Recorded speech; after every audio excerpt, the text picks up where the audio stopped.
Hello everyone, welcome to Elio update. Varsha Bhardwaj this side. So आज है हमारा first lecture BSc third semester का botany के सब्जेक्ट में पेपर नंबर 4। तो हम लोगों का आज है फर्स्ट लेक्चर। तो हमने लास्ट वीडियो में इसी सेमेस्टर का जितना भी सिलेबस है उसको डिस्कस किया, सिलेबस इंट्रोडक्शन वीडियो में। तो आई होप आपने अभी तक वो वीडियो देख रखी होगी। अगर नहीं देखी है तो पहले उसको एक बार रेफर करिए। इससे आपको पता चलेगा कि इस पूरे पेपर के लिए आपको कितनी चीजें पढ़नी है और क्या क्या पढ़ना है।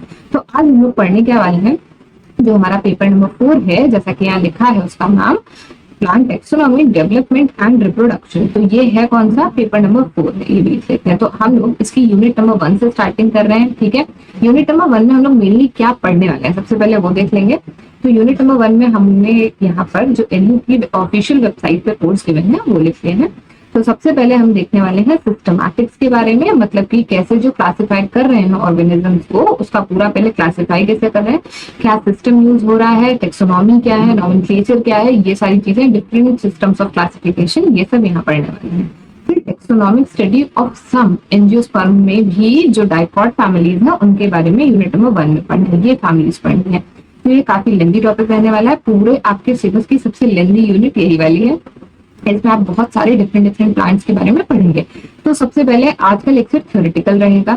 बाकी के जितने भी लेक्चर्स आएंगे धीरे धीरे उनमें हम लोग प्लांट फैमिलीज के बारे में पढ़ेंगे, इसलिए वो चीजें इंटरेस्टिंग होती रहेंगी। आज आपको बेसिक समझने हैं, मतलब ये सारी चीजें स्टार्ट कहाँ से हुई, जो भी अभी हम पढ़ने वाले हैं इनका जो एक ओरिजिन होता है कि साइंटिस्ट ने कैसे उसको बनाया, कैसे सोचा, टेक्सोनॉमी क्या है, क्लासिफिकेशन क्या है, ये सारी चीजें हम लोग आज इस लेक्चर में देख रहे हैं।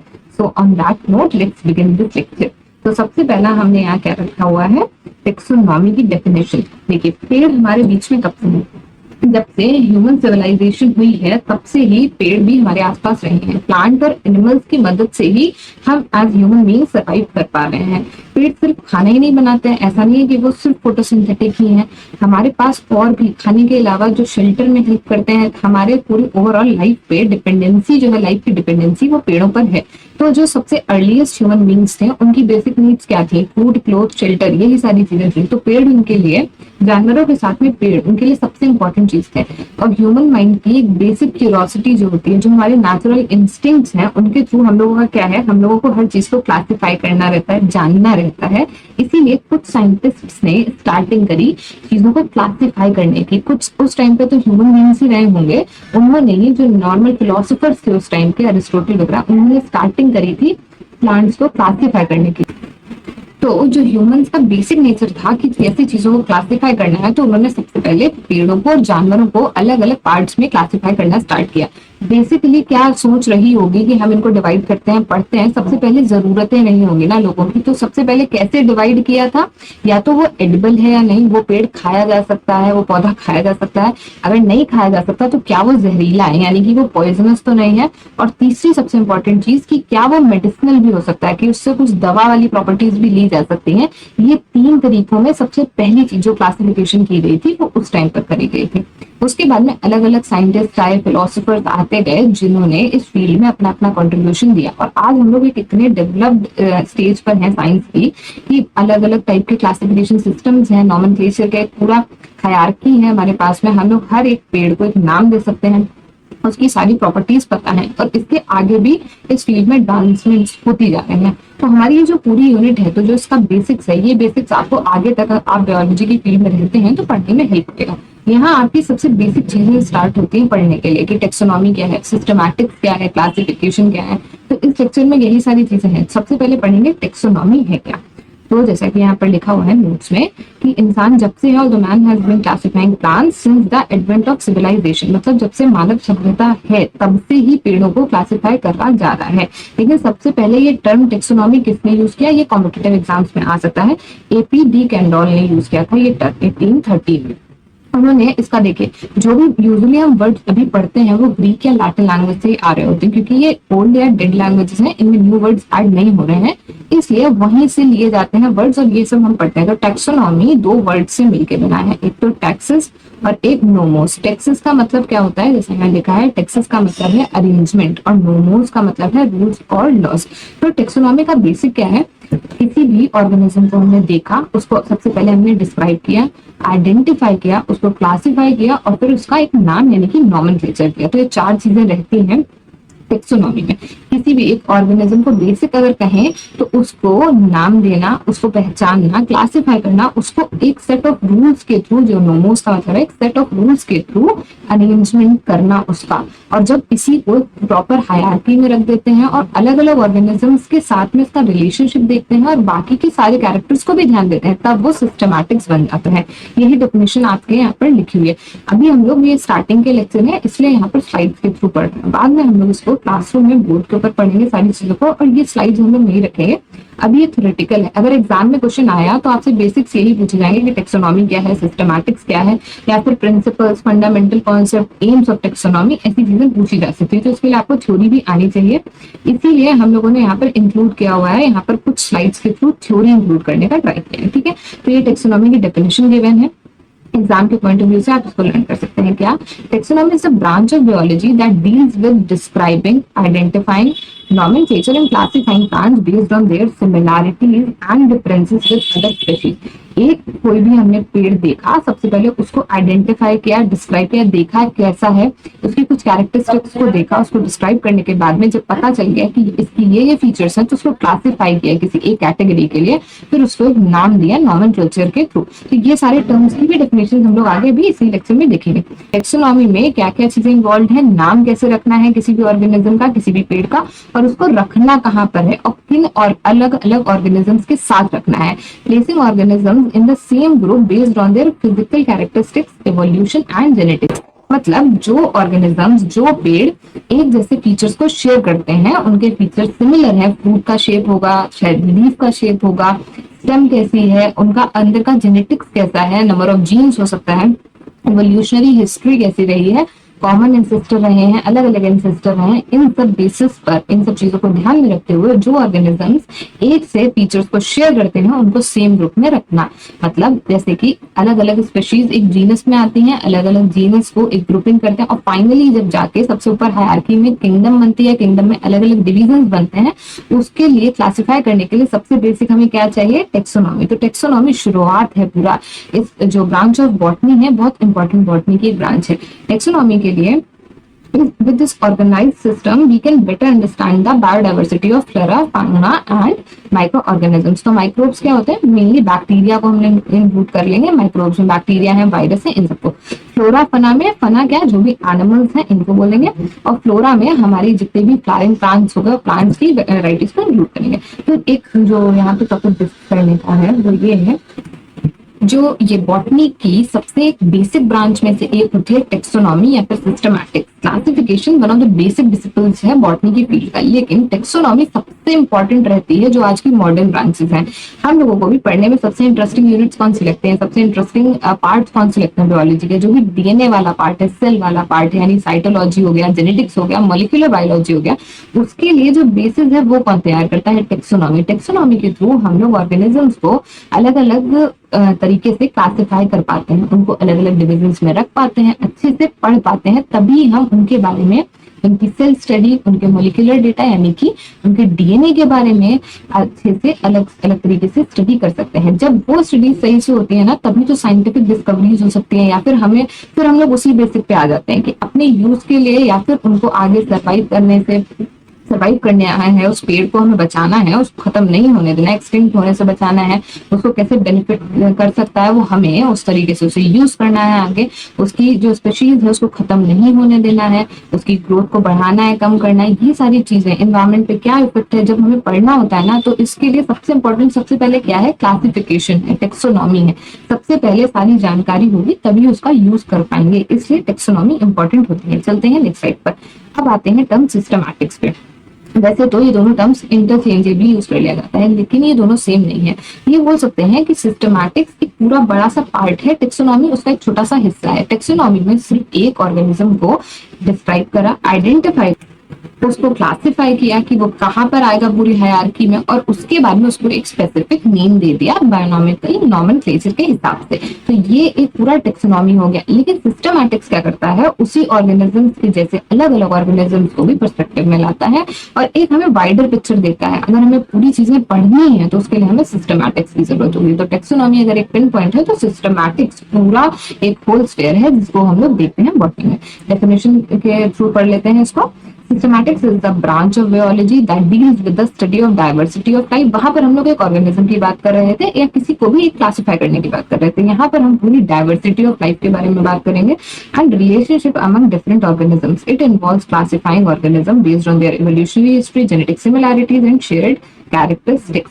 तो यहाँ हमें क्या बेसिकली बोला हुआ है डेफिनेशन से, सिस्टमैटिक्स में करते क्या है, अलग अलग ऑर्गेनिजम्स हैं, जितनी भी डाइवर्सिटी ऑफ लाइफ है उसको क्लासिफाई करते हैं सिस्टमैटिक्स के थ्रू। और किन चीजों के बेसिस पे क्लासिफाई करते हैं, उनकी मॉलिक्यूलर हिस्ट्री क्या रही है, मतलब जेनेटिक हिस्ट्री क्या रही है, डीएनए क्या क्या स्ट्रक्चर रहा होगा, ये सारी चीजें हम लोग आज पढ़ पा रहे हैं। पहले के टाइम पे पॉसिबल ही नहीं था क्योंकि इतनी डेवलपमेंट ही नहीं हुई थी टेक्नोलॉजी में। तो पहले के साइंटिस्ट जो थे ना वो बहुत बेसिक तरीके से क्लासिफाई करते थे ऑर्गेनिजम्स को, वो अभी हम इस सेक्शन में देखेंगे।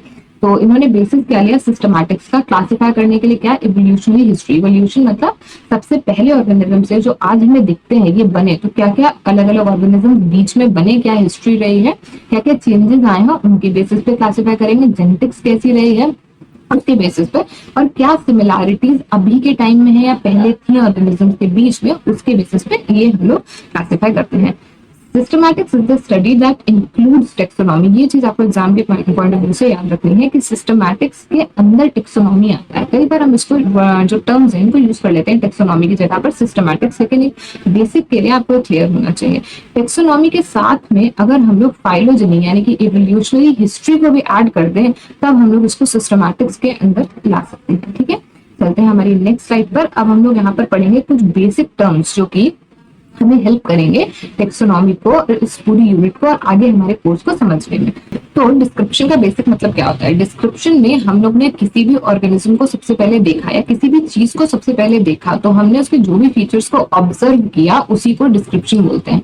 अगर हम किसी भी चीज को सबसे पहले देखते हैं, हमें नहीं पता वो लिविंग है नॉन लिविंग है, तो हम सबसे पहले क्या नोटिस करेंगे, उसमें कैरेक्टरिस्टिक्स देखेंगे, मूव कर रहे हैं नहीं मूव कर रही है, ब्रीदिंग है नॉन ब्रीदिंग है, मेटाबॉलिज्म है उसमें नहीं है, ग्रो कर रही है नहीं कर रही है। अगर कोई भी ऐसा सिम्टम नहीं मिल रहा है तो हम लोग उसको नॉन लिविंग में डाल देते हैं। लेकिन अगर लिविंग वाला सिम्टम मिल रहा है फिर हम सोचेंगे कि वो पेड़ है या फिर जानवर है, प्लांट है, एनिमल है।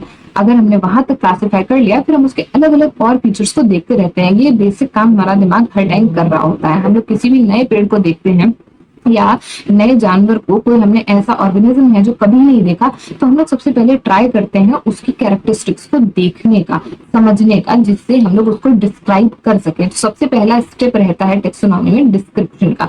अब बाय डेफिनेशन चलते हैं।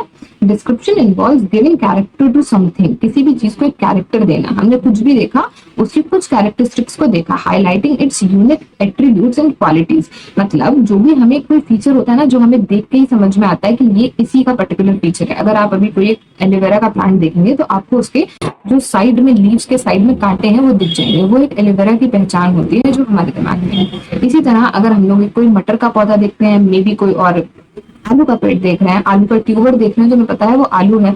मटर के पौधे में हम लोग लीफ का कई बार शेप देख के समझ जाते हैं। जैसे अगर हमारे आगे आम का पेड़ हो और एक अमरूद का पेड़ हो तो हम बेसिकली लीफ का शेप देखकर समझ जाते हैं। तो वो क्या काम कर रहा है वहां पे, डिस्क्रिप्शन। हमसे अगर कोई पूछेगा तो हम सबसे पहले क्या बोलेंगे कि हमने वो लीफ का शेप देखा है। तो वहां पर हमारे लिए डिस्क्रिप्शन का रोल आ जाता है। उस कैरेक्टर को जो हमने देखा उसके ही बेसिस पे हम आगे यूज करते हैं उसको आइडेंटिफाई करने में, उसको नाम देने में, क्लासिफाई करने में। तो सबसे पहला काम क्या है, गिविंग कैरेक्टर टू समथिंग। जैसे कि हमने लीफ शेप का एग्जांपल दिया, या फिर हम लोग उसका कोई कैरेक्टर शेप देख सकते हैं जैसे ओविड।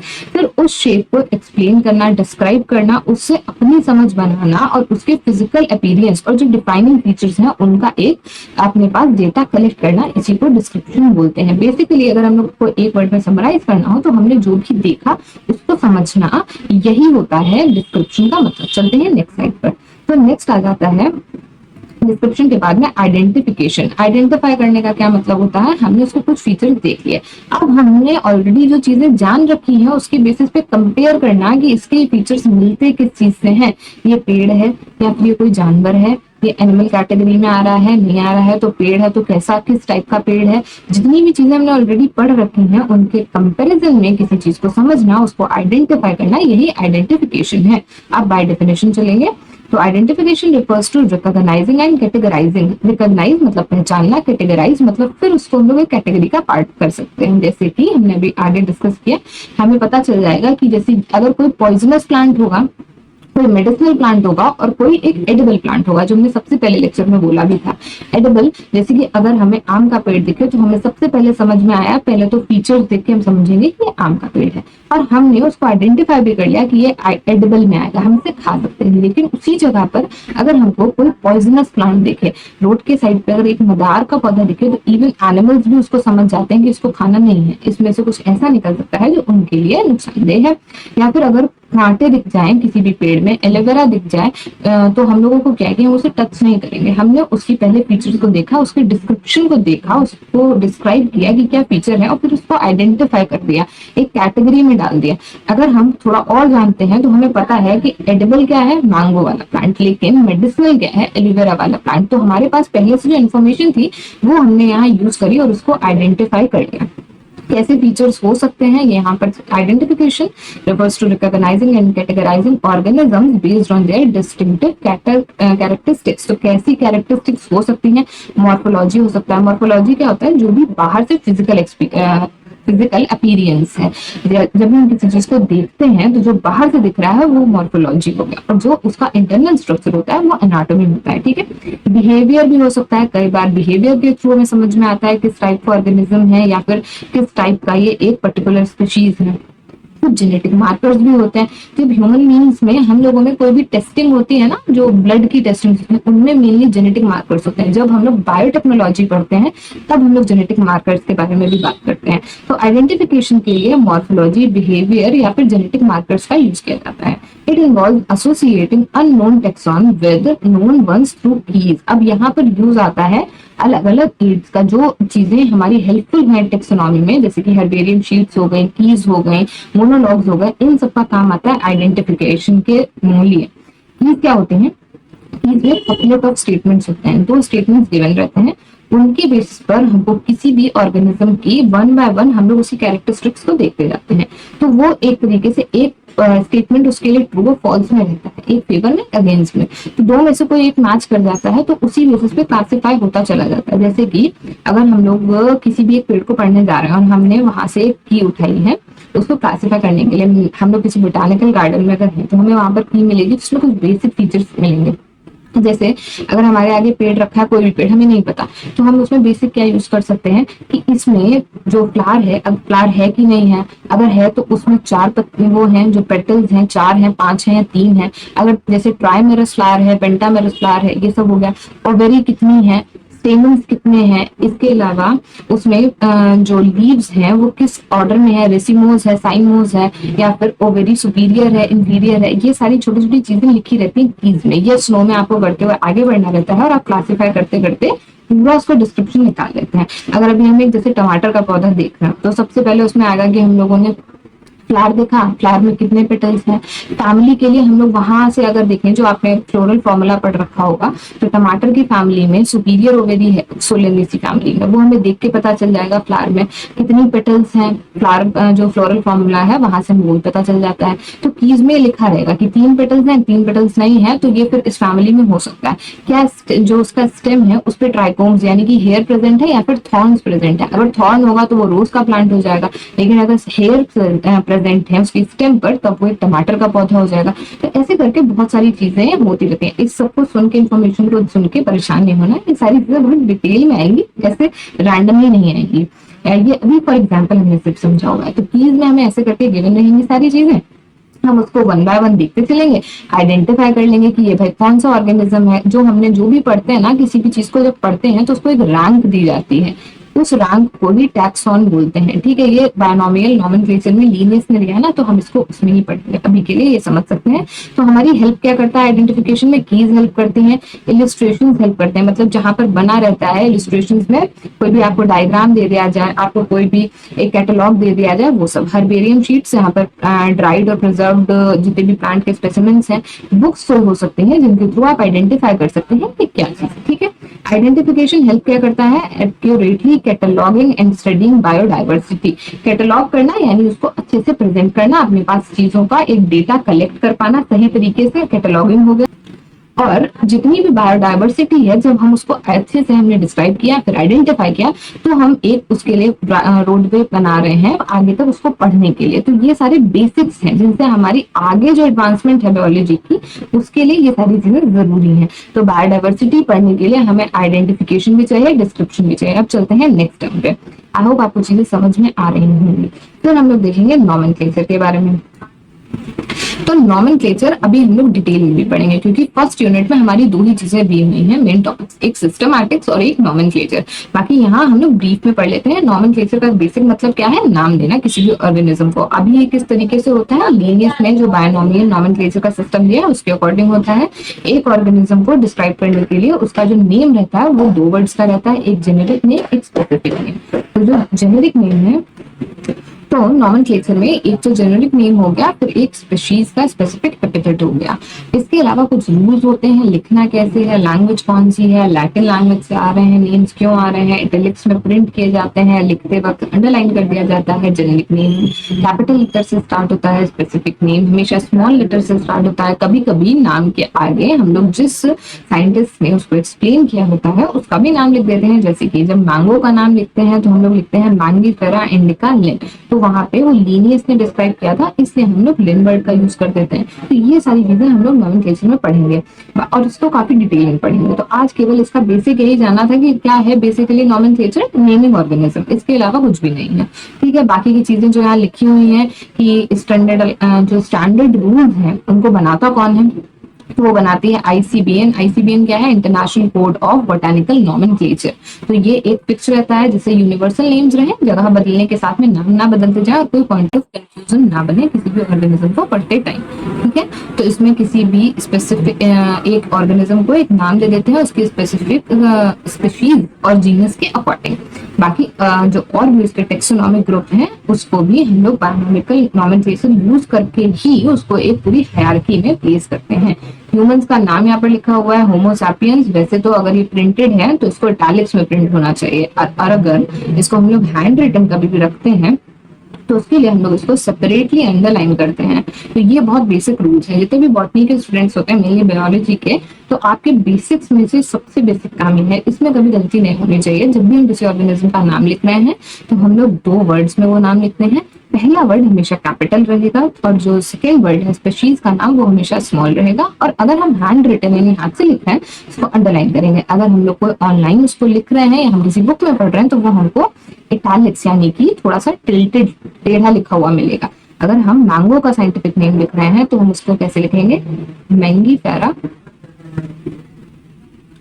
इंडिका, ऐसे लिखा। और फिर हमने हैंड राइटिंग की है तो हमने इसे अंडरलाइन कर दिया। बाकी जैसा हमने आपको बताया कि ऐसे भी लिखा होता है कई बार, ये साइंटिस्ट का नाम है जिसने इसको डिस्क्राइब किया था, लेकिन ये कुछ ही जगह पर आपको यूज किया हुआ मिलेगा। ठीक है, ऐसे आपको कई सारे और भी मिल सकते हैं नाम पढ़ने के लिए, तो उनके लिए आपको ये चीज हमेशा ध्यान रखनी है। एज अ बायोलॉजी स्टूडेंट यहाँ पर कोई गलती नहीं होनी चाहिए, वो एक बहुत ही बेसिक और बेकार की गलती होती है। और एग्जाम में भी ऐसा नहीं करना है, क्योंकि इस पे मार्क्स कट सकते हैं। एग्जामिनर को भी ये लगेगा कि ये सबसे बेसिक पार्ट में आप कैसे गलती कर रहे हैं। ठीक है, अब पढ़ेंगे हम लोग क्लासिफिकेशन के बारे में। तो क्लासिफिकेशन क्या होती है, क्लासिफिकेशन का हमने स्टार्टिंग से मतलब समझा, हमने किसी को भी एक नाम दे दिया, फिर उसको क्लासीफाई करेंगे, उसको एक जगह देंगे, उसको एक ग्रुप में डालेंगे। किसी भी एक ऑर्गेनिज्म को किस फैमिली में है, किस डिवीजन में आ रहा है, किस किंगडम में आ रहा है, ये सब क्लासिफिकेशन में आ जाता है। Classification refers to organizing and categorizing organisms into taxa. Taxa मतलब रैंक, अलग अलग रैंक्स क्या होती हैं, किंगडम, फाइलम, डिवीजन और क्लासेस, ऑर्डर्स, ये सारी अलग अलग रैंक्स होती है। टेक्सोनॉमी ये सब कहाँ पढ़ने वाले हैं, बायोनॉमियल नॉमेनक्लेचर में। Shared based on shared characteristic and evolutionary relationships. तो हम लोग किस बेसिस पे उनको कैटेगरी में डालेंगे, ये तो बहुत सिंपल सी बात है। बेसिस क्या होगा, हम जो आंखों से देख सकते हैं, मॉर्फोलॉजी होगा। अभी हमारे पास टेक्नोलॉजी बहुत है तो हम लोग एनाटॉमी देख सकते हैं, उसकी जेनेटिक हिस्ट्री देख सकते हैं और एवोल्यूशन को देख सकते हैं। तो जिसके साथ कैरेक्टरिस्टिक्स सेम होंगे उसी ग्रुप में रख दिया जाएगा। जैसे कि ह्यूमंस के साथ में ह्यूमन मैमल्स का एक ग्रुप है, तो हमारे कुछ फीचर्स और जो अदर मैमल्स होंगे, अदर कॉर्डेट्स होंगे, उनसे मिलते होंगे। पेड़ों में जो एक कैटेगरी में पेड़ आ रहे हैं, किसी एक फैमिली में पेड़ आ रहे हैं, उनके अंदर बहुत सारे फीचर सिमिलर रहेंगे। जैसे कि हम लोग एक बेसिक एग्जांपल लेकर भी चल रहे हैं सोलेनेसी फैमिली में। तो सोलेनेसी फैमिली में ओवेरी अगर सुपीरियर है तो वो सारे ही जितने भी पेड़ उसमें आएंगे सब में सुपीरियर होगी। नंबर ऑफ पेटल्स जितनी है सब में उतनी ही होंगी। नंबर ऑफ स्टेमन इसके सब एक सा रहेगा। तो उस तरीके से हम अलग अलग ग्रुप्स बनाते हैं। अलग अलग ग्रुप्स के क्या नाम होते हैं? किंगडम, फाइलम, डिविजन्स हो गए, क्लास हो गए, सब ऑर्डर्स हो गए, ऑर्डर्स हो गए सब, और इसके बाद में फैमिलीज हो गए, स्पीशीज है। तो जो स्पीशीज है ये बेसिक यूनिट ऑफ क्लासिफिकेशन। इनको हम लोग अलग अलग रैंक्स में, अलग अलग टेक्सॉन्स में रखते जा रहे हैं। तो क्लासिफिकेशन हेल्प किसमें करती है? हमें स्टडी में, पढ़ने में हेल्प करती है, understanding the relationships among different organisms and their evolutionary history. सबसे इंपॉर्टेंट काम क्या होता है क्लासिफिकेशन का? सबसे हेल्पफुल किस चीज में रहती है? हम जब क्लासिफाई कर लेते हैं चीजों को तो उन्हें समझना इजी हो जाता है। अगर हमको ही पढ़ना है और हमसे ही कोई बोल रहा है कि हमको 50 अलग अलग पेड़ पढ़ने हैं, वो कितना डिफिकल्ट है। लेकिन अगर उन 50 पेड़ों को हमने किन्हीं भी 5 या 10 फैमिली में डिवाइड कर लिया, वो इजी हो जाता है। फिर अगर उसको हमने एक ऑर्डर में पढ़ लिया, एक ऑर्डर में हमें ये पता है कि बहुत सारे फीचर्स जो हैं वो सिमिलर आने वाले हैं, तो हमारे लिए चीजें बहुत सिंपल हो जाती हैं। जैसे कि अगर हम लोग अपनी बहुत ही ऊपर की बात करें तो किंगडम के बेसिस पे देखिए, प्लांट किंगडम और एनिमल किंगडम। तो अगर हमें प्लांट और एनिमल सुनते ही फीचर्स अलग अलग पता चलने लगते हैं तो हम इजीली डिफाइन कर सकते हैं। लेकिन अगर हमने कभी ऐसा कोई सिस्टम बनाया ही नहीं होता, फिर हम लोग कोई भी ऑर्गेनिज्म देखें तो हर बार उसको आइडेंटिफाई करें, उसके लिए नाम सोचें, उसकी कोई रैंक नहीं है, कोई कैटेगरी नहीं है, वो बस रैंडमली कहीं भी है, तो उसको पढ़ना कितना टफ हो जाएगा। तो क्लासिफिकेशन सबसे पहले हेल्प करती है चीजों को ऑर्गेनाइज करने में। ऑर्गेनाइजेशन से उसको पढ़ना आसान हो जाता है, आगे उसका स्टडी जो होने वाली है उसमें यूज करना इजी हो जाता है, उसके ऊपर रिसर्च करना आसान हो जाता है। और इससे हमें अलग अलग ऑर्गेनिजम्स के बीच में क्या रिलेशनशिप्स हैं, कि उनका एक कॉमन एंसेस्टर है क्या, ये पता चलता है। अभी तक की हमारी बेसिक सारी थ्योरीज किस पे बेस्ड होती हैं, हमें क्या पता क्या करना है आगे, तो हम लोग देखते हैं कि हमें कौन सी चीजें हेल्प कर सकती हैं फ्यूचर में। लेकिन एक क्वेश्चन अभी भी है कि पूरी जितना भी अर्थ का ओरिजिन था ये हुआ कहाँ से है। तो इस क्वेश्चन के लिए सारी ये साइंटिफिक डिस्कवरीज, रिसर्च, ये सब उसी के लिए चल रहा है। नई नई डिस्कवरी हम लोगों को इस डायरेक्शन में हमेशा ले जाती है कि ये सब क्यों हो रहा है। एक वो जो क्वेश्चन है कहाँ से स्टार्ट हुआ होगा, उसके लिए हम लोगों को जरूरत होती है पूरे प्लान्ड वे में पढ़ने की। एक तरफ तो हमारा जो भी चीजें हैं वो इवॉल्व हो रही हैं, एक तरफ हमारा इवोल्यूशन कुछ पहले था जो आज हमें नहीं दिख रहा है। तो हमारे पास फॉसिल्स भी हैं, हमारे पास पुराने एविडेंसेस भी हैं, और हमारे पास नई डिस्कवरी, नई साइंस के लिए काम भी है। तो उस सबको कनेक्ट करने के लिए कुछ ऐसा होना चाहिए जो चेंज ना हो। तो उसके लिए क्या हेल्पफुल है? टेक्सोनॉमी, क्लासिफिकेशन, सिस्टमैटिक्स, ये सारी चीजें हेल्प करती हैं जो भी डेटा हमें पता है उसको एक पर्सपेक्टिव में रखने का, जिससे आगे हेल्पफुल होता है। अभी ये चीजें जो हम सुन रहे हैं, जितनी भी चीजें सुन रहे हैं ना, ये आज का लेक्चर थ्योरेटिकल है, तो ऐसा लग रहा होगा बहुत सारी बातें हैं, लेकिन नहीं। एग्जाम में जब भी क्वेश्चन आता है इस चैप्टर से तो वो थ्योरेटिकल ही आएगा। आपको काफी सारी चीजें लिखनी होंगी, जैसे अभी शायद इसी में आगे इंक्लूडेड है ऑब्जेक्टिव्स क्या होते हैं टेक्सोनॉमी के, एम क्या है टेक्सोनॉमी का, तो वहां पर यही सारी चीजें आएंगी कि हम ये सब कर ही क्यों रहे हैं, क्लासिफिकेशन की हमको जरूरत ही क्या है। जो आपकी यूनिवर्सिटी ने बुक्स को रिकमेंड किया है, अगर आप उसके थ्रू जाएं तो जो फॉरेन राइटर्स की बुक्स रिकमेंडेड है उसमें उन्होंने बहुत अच्छे से इन चीजों को एक्सप्लेन किया है कि जरूरत ही क्यों पड़ रही है इन सब की, या फिर ह्यूमन बींग्स को क्यों नीड है, क्यों वो डिस्क्राइब करना ही चाह रहे हैं इन सब चीजों को। तो वो आप रेफर कर सकते हैं, जैसा हमने सिलेबस इंट्रोडक्शन वीडियो में भी बोला था। अभी बेसिक यूनिट ऑफ क्लासिफिकेशन क्या है? स्पीशीज। ये काफी इंपॉर्टेंट क्वेश्चन रहता है, ये कॉम्पिटिटिव एग्जाम्स में भी आ सकता है, बाकी आपके यूनिवर्सिटी के एग्जाम के लिए तो इम्पोर्टेंट है। स्पीशीज होती क्या है? कोई भी स्पीशी के अंदर ऐसे ऑर्गेनिजम्स आते हैं जो इंटरब्रीड कर सकते हैं, तो वो रिप्रोडक्टिवली आइसोलेटेड होते हैं। आगे हम इसी लेक्चर में देखेंगे। क्लासिफिकेशन के बारे में एक बहुत इंपॉर्टेंट चीज रहती है, वो यहाँ पर पढ़ लेते हैं। क्लासिफिकेशन दो तरीके से करी जा सकती है, एक तो फेनेटिक और एक फाइलोजेनेटिक। दो तरीके से क्लासिफिकेशन हम लोग पढ़ते हैं, ठीक है, एक फेनेटिक और एक फाइलोजेनेटिक। तो फाइलोजेनेटिक, अब जहां भी वर्ड आएगा आप ध्यान रखेंगे ये इवोल्यूशनरी हिस्ट्री को रिप्रेजेंट करता है। तो अगर हम इवोल्यूशनरी कैरेक्टरिस्टिक्स को देख के क्लासिफाई कर रहे हैं, हम ये देख रहे हैं कि इसके पूर्वज कैसे थे, उसके बेसिस पर उसको डिवाइड कर रहे हैं, तो हम लोग उसे फाइलोजेनेटिक क्लासिफिकेशन बोलेंगे। लेकिन अगर हम सिर्फ फिनोटाइप फिर से एक्सटर्नल अपीयरेंस को बोलते हैं, इसको लिख देते हैं। अगर हम लोग फिनोटाइप देखकर क्लासिफाई कर रहे हैं, यानी कि एक्सटर्नल अपीयरेंस, कोई भी ऑर्गेनिज्म हमें बाहर से कैसा दिख रहा है उसको बोलते हैं फिनोटाइप। तो अगर फिनोटाइपिकली हम उसको देख रहे हैं तब हम लोग इसे बोल देंगे फेनेटिक क्लासिफिकेशन, और यहाँ पर हमने मॉर्फोलॉजी पहले भी पढ़ा था कि मॉर्फोलॉजी हमें बाहर से विजिबल होती है, किसी का भी क्या कैसी बनावट है वो मॉर्फोलॉजी बोलते हैं।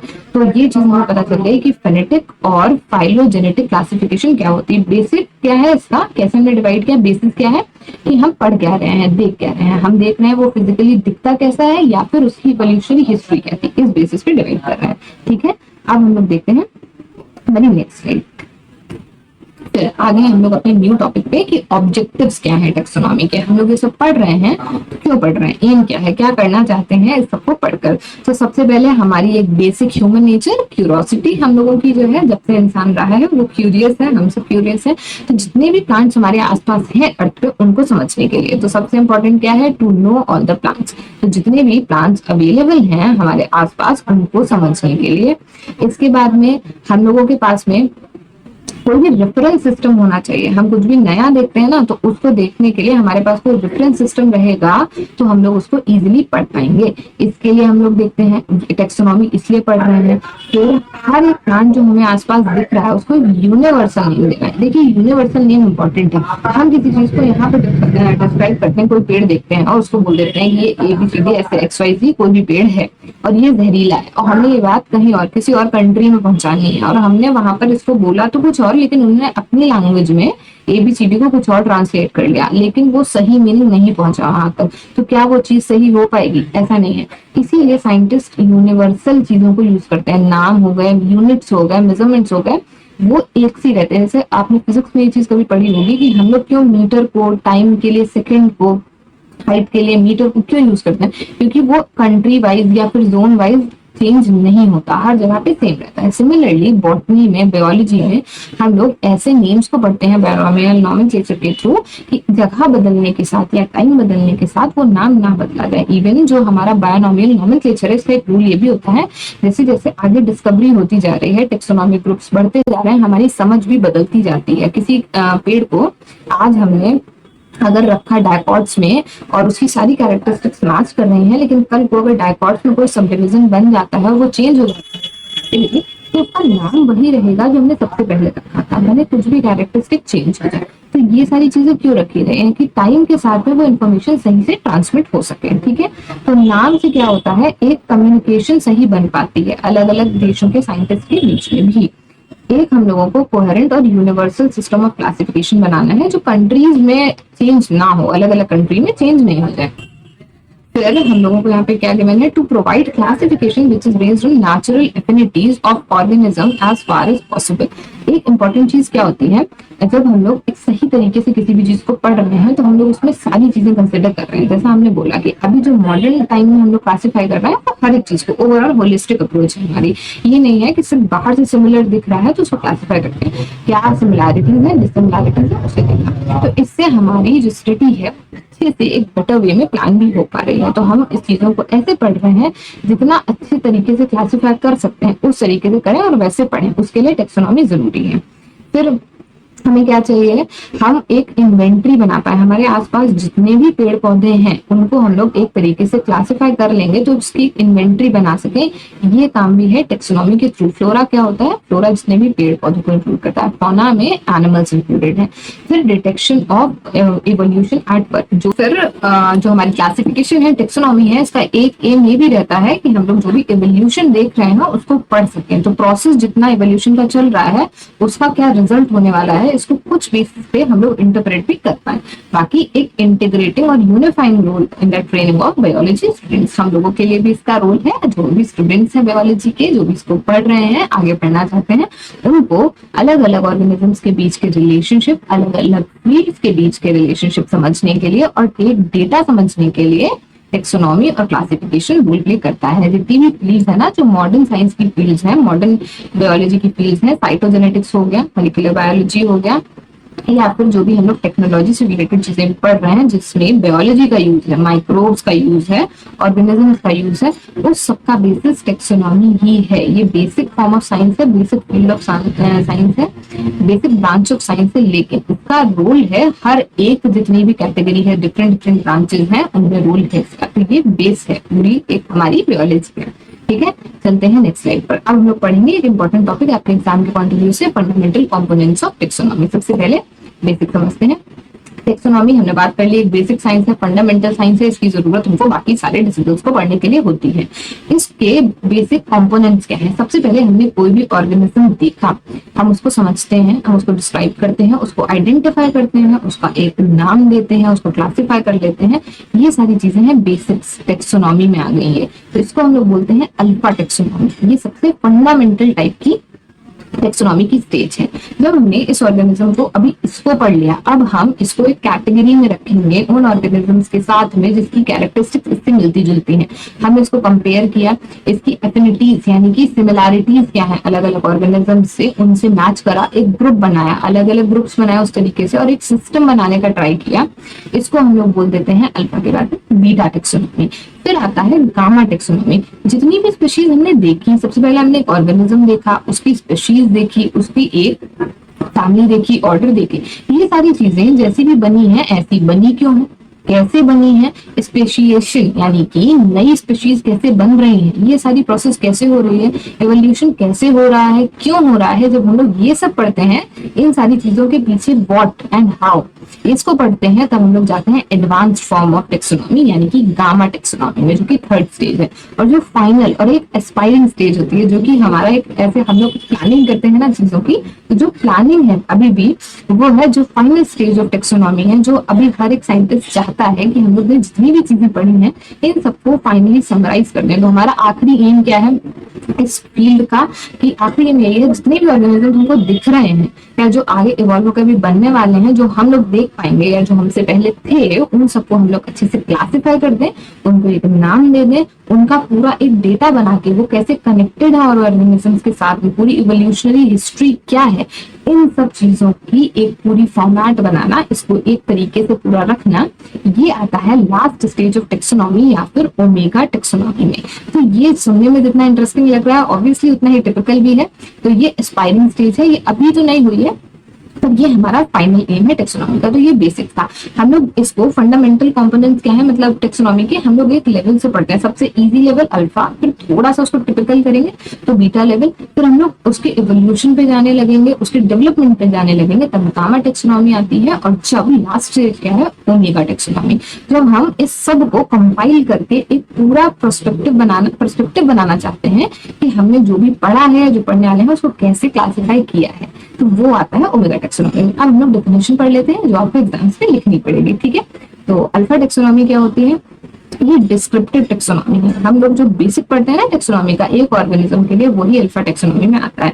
ये किससे कंसर्न है? Description and designation of a species. हमने कोई भी ऑर्गेनिज्म पढ़ा, उसको हम एक स्पीशीज में क्लासिफाई करते हैं, ये स्पीशीज है, वो बेसिक हो गया बस अल्फा टेक्सोनॉमी। तो ये 19th सेंचुरी में डेवलप हुई थी। ये सब डी कॉन्डोल के टाइम पे, एरिस्टोटल के टाइम पर ये वाली टेक्सोनॉमी बेसिक्स चल रहा था। फिर आया बीटा टेक्सोनॉमी। बीटा टेक्सोनॉमी थोड़ा सा एडवांस स्टेज है, इसको मैक्रो टेक्सोनॉमी बोलते हैं। ये 20th सेंचुरी में डेवलप हुआ था, यहाँ पर लिखा हुआ है डेवलप्ड इन 20th सेंचुरी। कुछ सालों के बाद तो ये थोड़ी सी एडवांस स्टेज हो गई। इसमें हम लोग arrangement of species into hierarchical system करते हैं और हायर कैटेगरीज या फिर रैंक देते हैं। जो भी हमने एक स्पीशीज पढ़ी उसको एक पूरी हायरार्की में, यानी कि जो ऑर्डर बना हुआ है पूरा किंगडम, फाइलम, इस सब में रखते हैं और उसको अलग अलग ऑर्गेनिज्म से कनेक्ट करके अरेंज करते हैं। इसमें हम लोग समझते क्या है, जो रिलेशनशिप अमंग स्पीशीज उनको एक हायरार्किकल सिस्टम में रखना है। ये दो चीजें इसके हैं। बीटा टेक्सोनॉमी में हम लोगों ने क्या किया, हमें पता चल गया कि हम लोग होमोसेपियंस है, हमने अपना नाम रख लिया, ह्यूमन बीइंग्स होमोसेपियंस है। अब ये कॉर्डेट्स में आ रहे हैं, प्राइमेट्स में आ रहे हैं, एनिमल किंगडम में आ रहे हैं, ये सारी चीजें बीटा टेक्सोनॉमी में हमने पढ़ ली। फिर आती है गामा टेक्सोनॉमी। गामा टेक्सोनॉमी थोड़ी सी और एडवांस्ड हो जाती है और ये सबसे इंटरेस्टिंग भी है क्योंकि इसमें जाते हैं क्वेश्चन करने में, जो भी जैसा है वो वैसा क्यों, जो भी स्पीशीज हमें आज दिख रही है ये ऐसी क्यों है, कैसे डेवलप हुई। ये intra specific population with phylogenetic trends are included in gamma taxonomy. Intra specific, जहां भी इंट्रा वर्ड आ जाएगा उसका मतलब within the specific. Inter specific का मतलब होता है बिटवीन डिफरेंट स्पीशीज। इसको यहाँ लिख लेते हैं इंट्रा। इंट्रा का मतलब विद इन। और अगर हम लोग इंटर की बात करते हैं, कई बार आपको टर्म मिलेगा इंटर स्पेसिफिक। इंटर स्पेसिफिक का मतलब होता है बिटवीन। दो स्पीशीज के बीच की अगर बात करेंगे तो इंटरस्पेसिफिक, अगर एक ही स्पीशीज की बात कर रहे हैं उसके अंदर आने वाले ऑर्गेनिजम्स की बात कर रहे हैं तो इंट्रास्पेसिफिक हो गया। तो जो एक ऑर्गेनिज्म की स्पीशीज है उस एक स्पीशीज के अंदर अलग अलग ऑर्गेनिजम्स हैं उनके बारे में चीजें पढ़ना, फाइलोजेनेटिक ट्रेंड्स के बारे में पढ़ना, अलग अलग स्पीशीज के बीच में भी और एक स्पीशीज के अंदर भी ऑर्गेनिजम्स के बारे में पढ़ना, ये सारी चीजें गामा टेक्सोनॉमी में आती हैं। ये एक अटेम्प्ट है जिससे हम लोग origin and development of species को पढ़ पाए। इससे हम समझना चाहते हैं स्पेशिएशन कैसे हुआ, स्पीशीज बनी कैसे, इवोल्यूशन कैसे काम कर रहा है। बेसिकली जो हम लोग फाइलोजेनी पढ़ रहे हैं उसका रोल आता है गामा टेक्सोनॉमी में। To determine the origin of a species, कोई स्पीशीज बनी कैसे है, इसके लिए टेक्सोनॉमिस्ट किस पे डिपेंड करते हैं, पैलियोबॉटनी पे। पैलियोबॉटनी में क्या आता है, फॉसिल्स की स्टडी आती है which includes all the taxa of extinct plant groups. जो प्लांट ग्रुप्स अब नहीं है उनका स्टडी कैसे कर सकते हैं, वो करते हैं पैलियोबॉटनी के अंडर में फॉसिल्स के थ्रू पढ़ करके। तो ये टेक्सोनॉमिस्ट की हेल्प करता है। जो इवोल्यूशन पहले हुआ था वो अब ऑर्गेनिजम्स है नहीं, उनको पढ़ने में ये चीजें हेल्प करेंगी। इसके बेसिस पे हम पता करना चाहते हैं कि चीजों का ओरिजिन कहाँ से हुआ, तो ये थोड़ा सा चीजें एडवांस आ जाती है। अच्छा, ओमेगा टेक्सोनॉमी जो कि हम लोगों की एक एस्पिरेशनल स्टेज है, ये अल्टीमेट है, परफेक्ट सिस्टम है based upon all the available characters. हम लोगों ने जितनी भी आज तक एडवांसमेंट कर ली है और हम अभी जितना चाहते हैं कि हम ये भी साइंस डेवलप कर लें, ये भी तरीका डेवलप कर लें, तो उसके थ्रू हमें चाहिए क्या, हम सारी इंफॉर्मेशन को कलेक्ट करके, सारे कैरेक्टर्स को पता करके, सारे ऑर्गेनिजम्स को जब एक जगह पर क्लासिफाइड कर लेंगे तब हमारा ओमेगा टेक्सोनॉमी वाला पर्सपेक्टिव कंफर्म हो जाएगा। ये फाइनल एम रहता है टेक्सोनॉमी का। ठीक है, तो ये जो सबसे बेस्ट कॉन्सेप्ट है अल्फा ओमेगा टेक्सोनॉमी तक का, ये हमने सबसे यहाँ सारा पढ़ लिया। अल्फा टेक्सोनॉमी बहुत ही फाउंडेशनल लेवल पे काम करती है, बेसिक्स और बायोलॉजी पे काम करती है, जबकि जो फाइनल ओमेगा टेक्सोनॉमी है ये सारा जो अक्यूमुलेशन यानी जितना भी डेटा इकट्ठा किया है उसको अल्टीमेटली इनकॉर्पोरेट करना चाहती है। इनकॉर्पोरेट का मतलब लाना चाहती है एक्शन में, उसका एक पूरा प्लान तैयार करके हमें पूरी स्टडी देना चाहती है, वो ओमेगा टेक्सोनॉमी है। तो यहाँ से हम लोग पूरा टेक्सोनॉमी का जो एम है, पर्सपेक्टिव है, एक वो हमें समझ में आता है कि ये फंडामेंटल कॉम्पोनेंट्स है टेक्सोनॉमी के। अब हम लोग पढ़ते हैं प्रिंसिपल्स ऑफ क्लासिफिकेशन। ये हमारी फर्स्ट यूनिट का एक टॉपिक भी लिखा हुआ है आपके सिलेबस में। प्रिंसिपल्स क्या होते हैं कि हम लोग क्लासिफाई कर रहे हैं तो कुछ चीजें हमारी बिल्कुल ही परफेक्ट रहनी चाहिए ना, कि ये हमारा प्रिंसिपल है, इसके बेसिस पे चीजों को क्लासिफाई करेंगे। तीन मेन प्रिंसिपल्स रहते हैं कभी भी क्लासिफाई हमें करना है ऑर्गेनिजम्स को, तो उसके लिए सबसे पहला एक हायरार्की है। हम जब भी किसी एक ऑर्गेनिज्म को क्लासिफाई कर रहे हैं तो उसको एक हायरार्की में रखना होता है, एक किंगडम उसको असाइन करी जाएगी। अगर पेड़ की बात कर रहे हैं तो उसको डिवीजन असाइन कर दिया जाएगा, फिर उसको ऑर्डर, फैमिली, ये सारी चीजें, या फिर सब ऑर्डर, या फिर जो उसकी स्पीशीज है उसमें सब स्पीशीज, ये सारी एक हायरार्की के थ्रू ही उसको दी जाएगी। ये क्लासिफिकेशन का एक सिस्टम चल रहा है, उसको हम लोग यूज करते हैं। दूसरी चीज आती है यूनिवर्सलिटी, मतलब जो भी हम सिस्टम यूज कर रहे हैं, जो विज्ञान यूज कर रहे हैं, वो यूनिवर्सल हो, जगह के साथ में चेंज ना हो। ये हमने पहले भी बात करी। एक चीज आती है प्रिडिक्टेबिलिटी। अगर हम किसी को भी ऑर्गेनाइज कर रहे हैं, नाम दे रहे हैं, क्लासिफाई कर रहे हैं, उसके बारे में कुछ चीजें बता रहे हैं, तो एक प्रिडिक्टेबल चीजें होनी चाहिए। ऐसा नहीं है कि हमने किसी चीज को क्लासिफाई कर दिया और अभी भी हमें हर चीज अलग अलग पढ़नी, ये नहीं होना चाहिए। जैसे कि अगर हमको भी कोई बोले आके कि हम लोग सोलेनेसी फैमिली के बारे में बात करते हैं, सोलेनेसी फैमिली पढ़ रहा है, तो हमारे दिमाग में क्लिक कर जाएगा कि टोमेटो है, पोटैटो है, इसकी कुछ बेसिक फीचर्स है। फिर कोई बोलता है फेबिएसी फैमिली आ गया, तो हमें पी प्लांट से संबंधित जितने भी और पेड़ हैं, हमने एग्जाम्पल्स पढ़ रखे हैं, तो वो फीचर्स हमको सिमिलर वहां पर मिल जाए। इसी तरीके से अगर कोई रोजिएसी फैमिली बोलता है तो रोज प्लांट के जैसे और भी जो प्लांट्स हैं उनसे रिलेटेड जो भी फीचर्स हैं वो हमें सिमिलर मिलने चाहिए। ऐसा नहीं है कि हमने क्लासिफाई क्यों किया था कि हमारी जितनी भी इंफॉर्मेशन है हम उसको कंपाइल कर पाए। हमारे लिए चीजें और बढ़नी नहीं चाहिए, वो उसको एक सिस्टम के फॉर्म में हमें पढ़ना आ जाना चाहिए। इन्हीं चीजों की डेफिनेशन यहाँ पर लिखी हुई है। बायोलॉजिकल क्लासिफिकेशन को हम लोग टेक्सोनॉमी बोल देते हैं। इससे हम लोग सारे ही ऑर्गेनिजम्स को कैटेगरी में रखना चाहते हैं, ऑर्गेनाइज करना चाहते हैं, जितनी भी फॉर्म्स ऑफ लाइफ है अर्थ पर। तो ये किन प्रिंसिपल्स पे बेस्ड है जिसकी वजह से इफेक्टिव है और कंसिस्टेंट है, ये सारे हम लोग यहाँ पढ़ने वाले हैं। तो तीन मेन प्रिंसिपल्स है, हायरार्की, प्रेडिक्टेबिलिटी और यूनिवर्सलिटी। तो ये हम लोग वन बाय वन यहाँ पर ये थोड़ा थ्योरी वाला क्वेश्चन थोड़ा सा और है, बस इसके बाद में हमारा सारा स्टार्ट हो जाएगा कॉन्सेप्चुअल क्वेश्चन वाला पार्ट। तो फर्स्ट प्रिंसिपल है hierarchy, this means organism are grouped based on their similarities and differences starting from the broadest category, मतलब सबसे बड़ी कैटेगरी क्या रहती है, किंगडम, प्लांट हो गया या एनिमल किंगडम हो गया, और सबसे बेसिक यूनिट ऑफ क्लासिफिकेशन क्या है, स्पीशीज। जैसे कि ह्यूमंस हैं एनिमल किंगडम का पार्ट है, कॉर्डेटा फाइलम में आ रहे हैं, क्लास मेमेलिया है, ऑर्डर प्राइमेट्स है, फैमिली होमिनिडे है, जीनस होमो है, स्पीशीज सैपियंस है।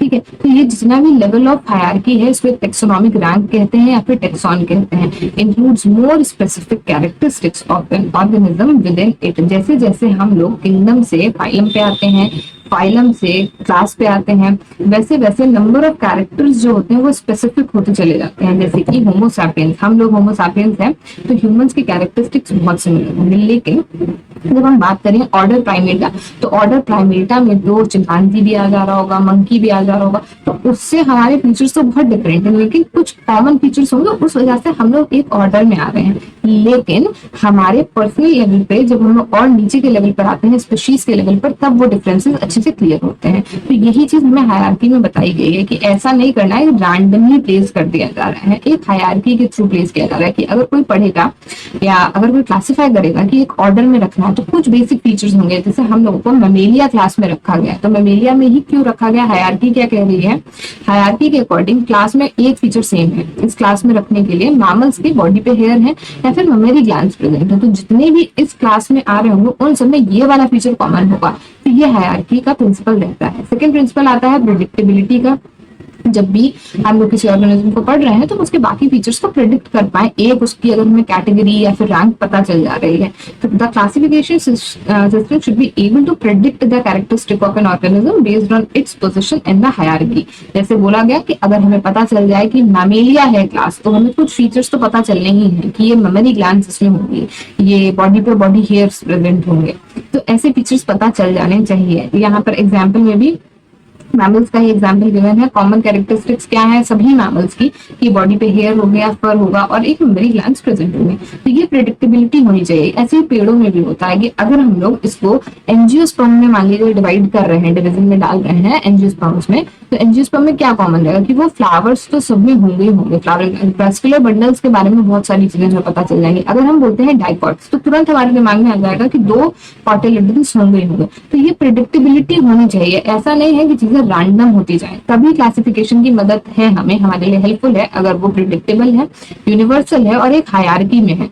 यूनिवर्सलिटी को हम लोगों ने आगे भी डिटेल में पढ़ा हुआ है, ये यूनिवर्सली एक्सेप्टेड हो, हर कंट्रीज को मान रही हो, सारे scientist all over the world इसको मान रहे हो और इससे कोई भी कंफ्यूजन नहीं क्रिएट हो। जितने भी ऑर्गेनिज्म हम देख रहे हैं उनका जो नाम यहाँ है वही कहीं और में भी हो, अमेरिका में या कनाडा में या फिर कहीं और भी पढ़ रहे हैं तो वही उसके बारे में थ्योरी और नाम चलता है।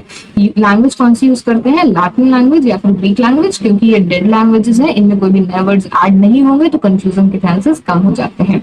ये भी लिखा हुआ है as these languages are no longer changing and are understood by the scientist globally, इसीलिए इन लैंग्वेजेस का यूज करते हैं। ये एक इंपॉर्टेंट क्वेश्चन है कॉम्पिटिटिव एग्जाम्स के पॉइंट ऑफ व्यू से भी। और अगर एग्जाम में आपसे क्वेश्चन पूछा जाएगा प्रिंसिपल्स ऑफ क्लासिफिकेशन, तो आपको ये तीनों लिखने होंगे, तो इसको अच्छे से पढ़ लीजिएगा, एग्जाम के लिए थोड़ा सा इंपॉर्टेंट रहता है। ठीक है, स्पीशीज की जैसे हमने बात की थी कि हम यहाँ पर स्पीशीज की डेफिनेशन जरूर पढ़ लेंगे क्योंकि ये एक इंपॉर्टेंट पॉइंट है।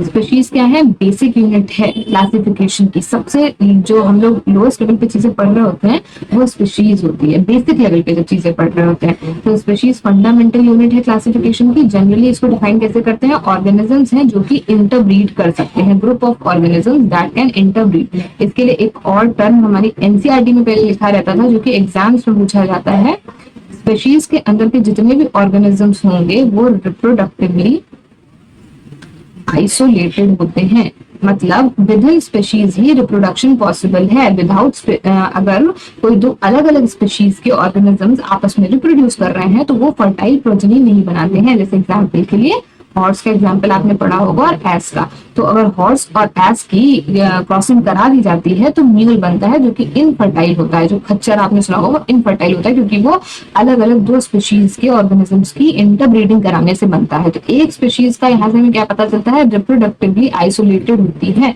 एक ही स्पीशीज के दो ऑर्गेनिजम्स अगर रिप्रोड्यूस करेंगे तभी वो एक फर्टाइल हेल्दी प्रोजेनी बनाएंगे। ठीक है, टू प्रोड्यूस फर्टाइल ऑफस्प्रिंग, ये एक बेसिक डेफिनेशन है स्पीशीज की। जितनी भी टेक्सोनॉमिक रैंक्स हैं, class, order, phylum, division, kingdom, ये सारी चीजें डिपेंड करती हैं इस बेसिक यूनिट स्पीशीज पे, तो याद रखना है एग्जाम के लिए। डिफरेंट सिस्टम्स ऑफ क्लासिफिकेशन कौन कौन से होते हैं?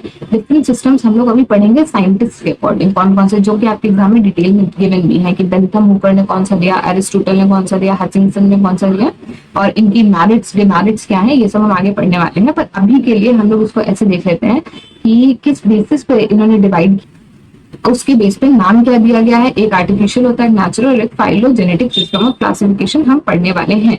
तो सबसे पहले आर्टिफिशियल सिस्टम क्या होता है, अगर हम इन सबको बहुत ही बेसिक से समझना चाहें तो एक पॉइंट रहता है। आर्टिफिशियल क्या है? जो भी चीज हमें बाहर से दिखी, हमने इजीली जो हमें दिख रहा था बस ऑब्जर्वेबल कैरेक्टर्स को उठा लिया, जो भी एक्सटर्नल आउटर फीचर्स हमें दिखे हमने उसके बेसिस पे उठाकर क्लासिफाई कर दिया किसी भी ऑर्गेनिज्म को। लेकिन जब वो क्लासिफिकेशन हमने देखी तो वो हमें नेचुरल लगी नहीं, वो तो आर्टिफिशियल लगी। आर्टिफिशियल लगने का क्या मतलब है? हमने उसको सही से नहीं क्लासिफाई किया, हमने किसी भी ऑर्गेनिज्म को बस देखने से हमें कैसा लग रहा है उठा के कहीं भी प्लेस कर दिया, तो फिर वो गलत हो जाती है चीजें, वो कभी भी काम भी नहीं आती। इसीलिए उसको आर्टिफिशियल सिस्टम ऑफ क्लासिफिकेशन बोलते हैं। जब हमने ऑर्गेनिज्म की मॉर्फोलॉजी देखी, एक्सटर्नल फीचर्स देखे, उसकी एनाटॉमी को देखा, उसकी एफिनिटीज देखी, मतलब सिमिलैरिटीज और डिसिमिलैरिटीज देखी आसपास वाले और ऑर्गेनिज्म से, या जो हमारी नॉलेज है उसके बेसिस पे, और कंपैरेटिवली उसको रखा हमने और ग्रुपिंग करी, उसकी एक क्लासिफिकेशन करी, तब उसको बोलते हैं नेचुरल सिस्टम।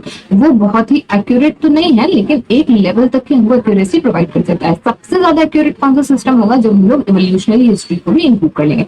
इवोल्यूशनरी हिस्ट्री फिर आई तो हम लोग वहां पे क्या बोलेंगे? फाइलोजेनेटिक्स। तो जहाँ पे फाइलोजेनी का यूज कर लेते हैं तब उसको बोलते हैं फाइलोजेनेटिक सिस्टम ऑफ क्लासिफिकेशन। तो सबसे पहले जो क्लासिफिकेशन होते थे अर्लीस्ट टाइम में, तो उस टाइम पे एनाटॉमी पढ़ते कैसे? माइक्रोस्कोप तो था नहीं। फाइलोजेनी पढ़ते कैसे? फॉसिल फ्यूल्स तो ढूंढे नहीं थे तब तक, ना उनकी स्टडी पॉसिबल थी, कार्बन डेटिंग तो होती नहीं थी। तो सबसे पहले एरिस्टोटल ने क्या किया? जो दिख रहा था, जो देखा उसी की बेसिस पे डिवाइड कर दिया। एक्सटर्नल फीचर्स क्या दिख रहे थे उनको, इन्होंने लीनियस ने भी बाद में किया। सबसे पहले तो एरिस्टोटल ने क्या किया? देखा पेड़ है या फिर जानवर है, तो उन्होंने दो अलग अलग डिविजन्स बना दिए। प्लांट्स के लिए तो इन्होंने बोल दिया था वेजिटेबलिया, और एनिमल्स के लिए एनिमीलिया बना दिया।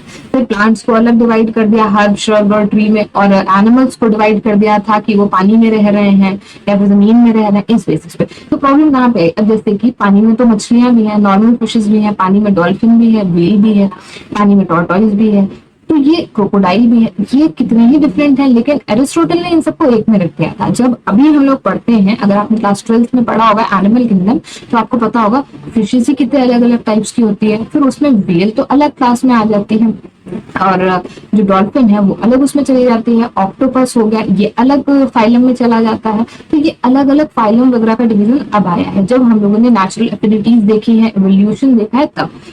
फिर जो नेचुरल सिस्टम था वो काफी हद तक सही था। अभी हम लोग जो पढ़ते हैं बेंथम हुकर वाला सिस्टम, उसके हिसाब से क्लासिफिकेशन पढ़ते हैं, ये एक्यूरेट थी। पर अभी प्रेजेंट डे में जो आए हैं नए सिस्टम ऑफ क्लासिफिकेशन, वो सब इवोल्यूशन को भी पॉइंट ऑफ व्यू में रखते हैं।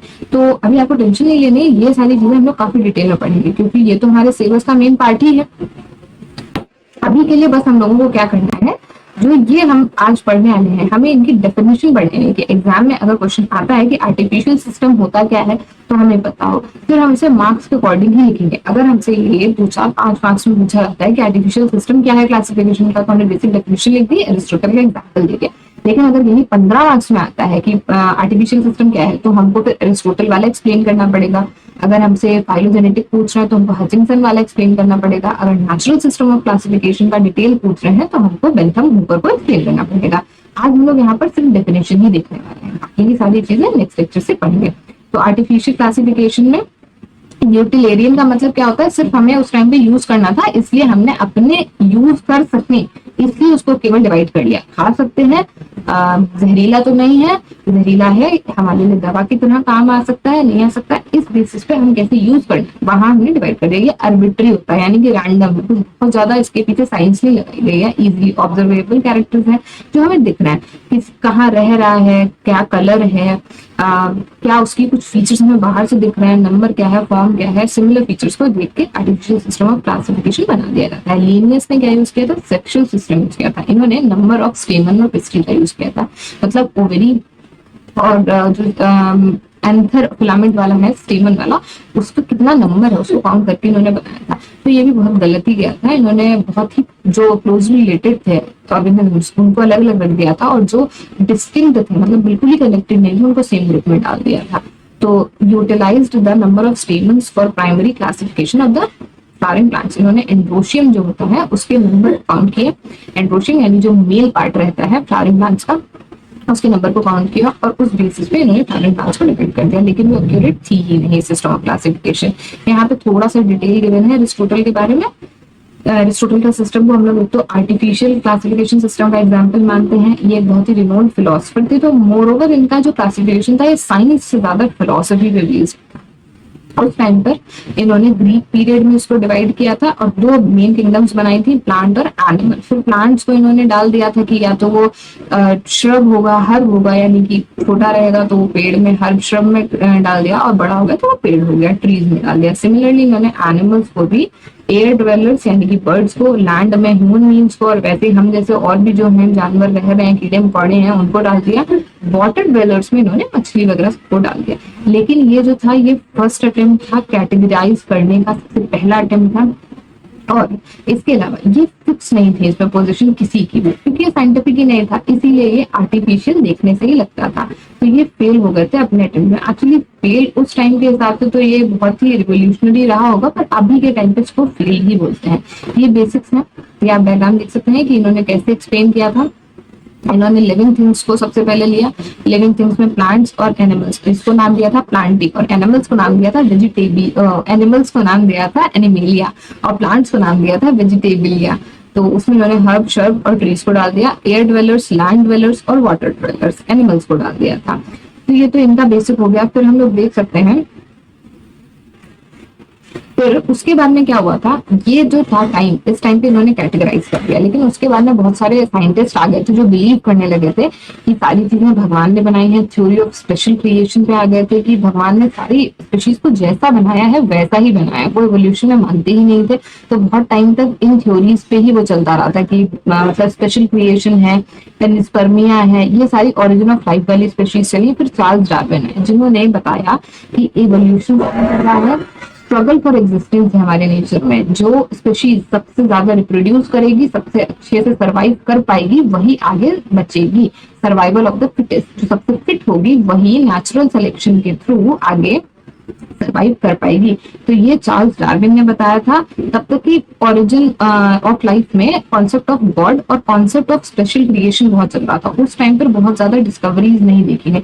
तो जब चार्ल्स डार्विन ने नेचुरल सिलेक्शन दिया, ये थ्योरी दी, उसके बाद में ही सर्वाइवल ऑफ द फिटेस्ट वाली चीज समझ में आई। फिर उसके लिए उन्होंने बोला कि कुछ चेंजेस हो रहे हैं जो कि इवोल्यूशन के थ्रू हो रहे हैं। तब आगे चीजें बढ़ती गई और कैरोलस लीनियस, जिनको फादर ऑफ टेक्सोनॉमी बोलते हैं, उन्होंने तभी बायनोमियल नॉमेनक्लेचर सिस्टम भी दिया था, जो कि अर्लियर ग्राउंड वर्क बना मॉडर्न टेक्सोनॉमी सिस्टम्स के लिए। ठीक है, फिर ये लीनियस का सिस्टम है जो हमने सबसे पहले अभी डिस्कस किया था कि इन्होंने कौन कौन से डिफरेंट टेक्सॉन्स, इन सबको हर एक कैटेगरी या फिर हर एक रैंक को टेक्सॉन बोलते हैं, टेक्सॉन। ठीक है, तो सबसे kingdom, phylum, class, order, family, genus, species, ये सारी रहती हैं लीनियस के सिस्टम ऑफ क्लासिफिकेशन में। तो जब भी एक स्पीशीज के अंदर आने वाले ऑर्गेनिजम्स को काफी सारी स्पीशीज को ग्रुप करते हैं तब वो जीनस बनाता है, काफी सारे जीनस को ग्रुप करते हैं तब वो फैमिली बनाता है। तो सबसे बड़ी यूनिट क्या बनती है, कैटेगरी कौन सी बनती है, किंगडम बनती है। और सबसे छोटी यूनिट या बेसिक यूनिट कौन सी रहती है, वो रहती है स्पीशीज की यूनिट। ठीक है, तो ये सिस्टम ऑफ क्लासिफिकेशन का बेसिक था, आर्टिफिशियल सिस्टम था। आपका ऑलरेडी लेक्चर अभी हो चुका है 1 आवर का। तो आज हम लोग इसमें बस इतना ही देखते हैं, इसको बस एंड करते हैं यहाँ पर इस डेफिनेशन देखकर। जो हमारे नेक्स्ट या फिर वो भी नेक्स्ट लेक्चर में देखते हैं। नेचुरल सिस्टम हम पढ़ने वाले थे, वो नेक्स्ट लेक्चर में देखेंगे। नेचुरल सिस्टम में फिर बेंथम हुपर का क्या सिस्टम रहता है, इसको डिटेल में ही अगले लेक्चर से देख लेते हैं। फाइलोजेनेटिक सिस्टम, फिर उसके बाद में हमको ये सारे सिस्टम्स पढ़ने हैं। इसमें आपका एक तो लीनियस का आ जाएगा, एंगुलर प्लांटल का आ जाएगा, हचिंसन का आ जाएगा, कॉन्ट्रिस्ट का। जो हमारे कोर्स में है उनको हम बहुत डिटेल में पढ़ेंगे। बाकी कंपैरेटिव स्टडी गिवन है तो हम इन सब के बारे में कुछ कुछ पढ़ लेंगे। बेंथम हुकर के बारे में काफी डिटेल में पढ़ेंगे, और लास्ट में हम लोग पढ़ेंगे बायोनॉमियल नोमेनक्लेचर। ये कल का लेक्चर रहने वाला है। सो आई होप आपको काफी सारी चीजें समझ में आई होंगी। आज का लेक्चर थ्योरेटिकल था, जो भी चीजें हैं इनके नोट्स आप अगर कहीं बना रहे हैं तो अच्छे से नोट्स बनाइएगा और थोड़ी सी थ्योरी लिखते चलिएगा। एग्जाम में अगर यहाँ से क्वेश्चन आएगा 15 मार्क्स अगर आ गया तो आपको थ्योरी में बहुत सारी चीजें लिखनी पड़ेंगी, तो इसलिए थ्योरी होनी चाहिए। बाकी आगे जितना भी आने वाला है वो सब कॉन्सेप्चुअल होगा, थोड़ी थोड़ी चीजें आपको लर्न करनी रहेंगी। फैमिली वगैरह में फ्लोरल फॉर्मूला वगैरह लर्न करेंगे ना तो काम अच्छे से चलेगा, एग्जाम में मार्क्स अच्छे आएंगे।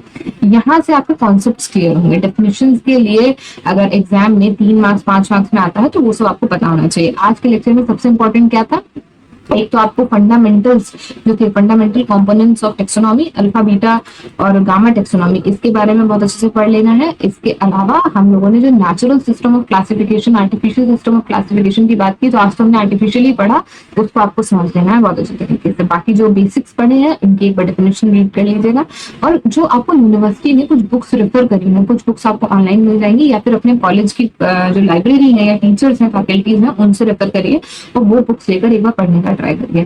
काफी अच्छी चीजें हैं, आपकी नॉलेज बढ़ेगी, कॉम्पिटिटिव एग्जाम में भी आपको बहुत हेल्प मिलने वाली है। So on that note let's end this video. I hope आपके आज के जितने भी डाउट्स होंगे अभी तक के टेक्सोनॉमी में वो क्लियर हो गए होंगे। कुछ डाउट्स रह जाते हैं तो वो जरूर बताइएगा। Thanks for watching this lecture. Varsha Bhardwaj this side signing off and see you in the next lecture.